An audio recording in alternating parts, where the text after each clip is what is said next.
So I've got this pneumatic graver that I had made. All this is, you know those tools you use to push dart tips out of a dartboard when the dart tips break off in them? That's pretty sure what this was used for. I just drilled a angled hole in the handle here, put some extra thick Teflon on the threads. This is a 2-part handpiece so that it wouldn't have any air leakage.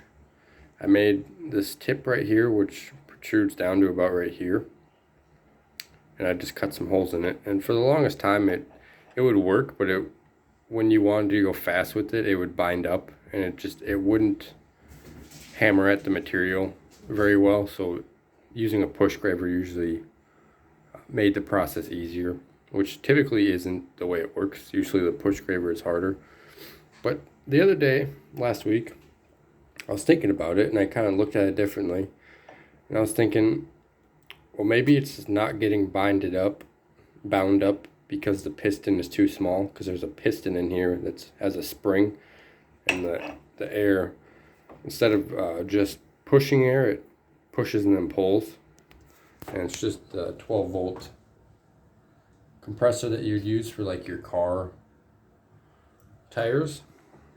The reviews I've seen, it doesn't even work on car tires, but it works perfectly for this. So I was thinking maybe it's friction. I put a drop of oil in there, and now it works like a charm.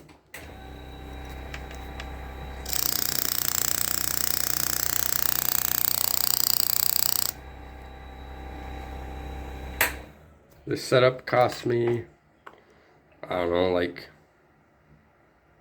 minus the graver tip, like $60 maybe. For the compressor was like 40 or 50, and then the tube was like $10 for 10 feet, something like that. Yeah, I got that to work. Pretty psyched about that. It's helped me out a lot, especially with making these. Because with the push graver, a lot of times you end up slipping if your graver isn't perfectly sharp and at a perfect angle. But I'm going to start doing these as like a signature piece. It's a 3-sided pave set pendant. And for anybody who doesn't know all too much about jewelry, maybe you just like it, a setting like this is not glued in. It has essentially little prongs, these little knobs. They're called grains or beads. They're burnished over or beaded over with a tool like this. Before they look like the little balls, they're a tiny little square, and you just burnish them over the stone to lock the stone in place. Now, if you have one that looks like this and you paid very little for it, look at the balls, the grains, really closely. If it was a super cheap one, they're not actually going to be over the stone at all, but in the corner, and the stones will be glued in. That's a good way to identify costume jewelry from fine jewelry. I'm going to do one of these in black as well. If you follow me, you've seen the one I did with black spinel and then this clear quartz, or this clear CZ, which is labeled as white CZ. I'm not really sure why, because it's clear, but these will be around the $100 range. I mean, if I can get quick at making them, maybe like $75. Pretty unique piece. I haven't looked, but I haven't seen anything like them, honestly. It's the stones on the top here, they're staggered in sets of 2. So I have 2 of each size, 3mm, 2.5mm, 2mm, 1.5mm, and then the really tiny 1mm stones. Believe it or not, people set stones smaller than 1mm.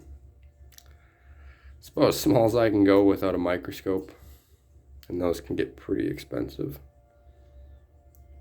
But yeah, here's how we're looking. Got to give her a quick polish and then a buff, and it'll be ready for pictures. Also got to get a better camera, because the camera on this phone is like a $400 phone. It has a macro function too. It's a really good camera for the price I paid for the phone, but it picks up color, it picks up clarity, but it does not have the crispiness of like an actual camera. It doesn't pick up the small little details. So you can't see these grains very well unless you zoom in.